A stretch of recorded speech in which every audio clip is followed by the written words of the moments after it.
নাবালিকা মেয়ে ধর্ষণ কাণ্ডে গ্রেপ্তার নির্মল দাস নামের এক টোটো চালক।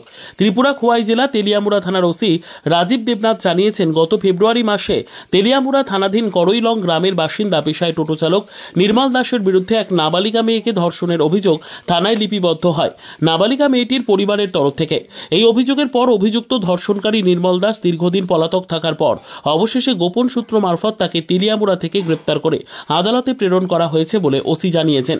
এই নাবালিকা ধর্ষণ মামলায় পুলিশ গোটা ঘটনার তদন্তে নেমেছে। গত 4 ফেব্রুয়ারি তেলিয়ামুড়া থানাতে একটি মামলা হয়, যার নাম্বার 2025 TLM 008 এবং সেকশন ছিল 137(2) অফ BNS 2020 8 অফ পক্সো।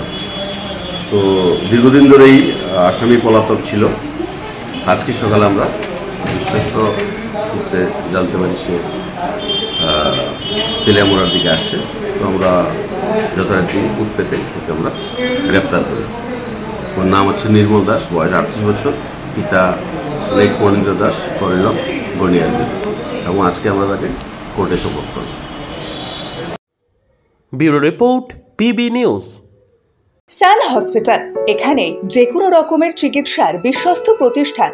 খুবই কম খরচে বিশ্বমানের চিকিৎসা প্রদান করে থাকে।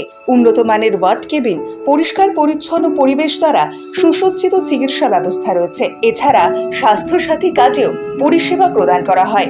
সুতরাং আজই যোগাযোগ করুন সান হসপিটালে। ঠিকানা GT road, Bhangakuthi, Bardhaman. Phone number মনে রাখবেন 9434188262 অথবা 83730954222।